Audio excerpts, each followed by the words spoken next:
December 28. நடிகர் விஜயகாந்த் அவர்களின் நினைவு நாள் இன்று. ரஜினிகாந்துக்கு ஒரு எஸ்பேத் முத்துராமன் போல் விஜயகாந்துக்கு ஒரு ஏ சந்திரசேகர் என்று சொல்லலாம். இவரது இயக்கத்தில் மட்டும் விஜயகாந்த் 17 படங்களில் நடித்திருக்கிறார்.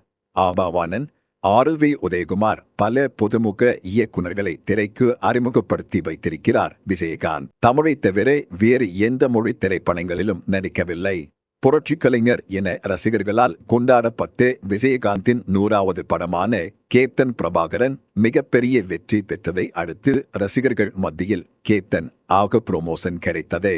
1999 ஆண்டு முதல் 2004 ஆண்டு வரை விஜயகாந்த் நடிகர் சங்க தலைவராக பதவி வகித்தார். அனைத்து நடிகர்களையும் ஒன்றிணைத்து சிங்கப்பூர் மற்றும் மலேசியாவில் கலை நிகழ்ச்சிகள் நடத்தி அப்போது கடனில் இருந்த நடிகர் சங்கத்தை மீட்டெடுத்தது இவரின் நிர்வாக திறமைக்கு மிகப்பெரிய உதாரணம். ஞாயிற்றுக்கிழமைகளில் விஜயகாந்த் வீட்டில் 100 பேராவது சாப்பிடுவார்கள்.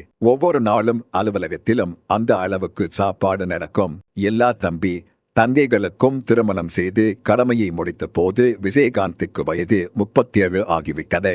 அதற்கு பிறகுதான் அக்காவின் வற்புறுத்தலின் பேரில் பிரேமலதாவை கைப்பிடித்தார்.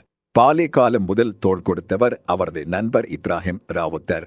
எம்ஜிஆருக்கு அடுத்தபடியாக தமிழ் சினிமா உலகில் இலகிய மனம் கொண்ட நிறைய உதவிகள் செய்த உண்மையான ஆண்மகன் கேப்டன் திரு விஜயகாந்த் அவர்களை இந்த நாளில் நினைவு கூறுவோம்.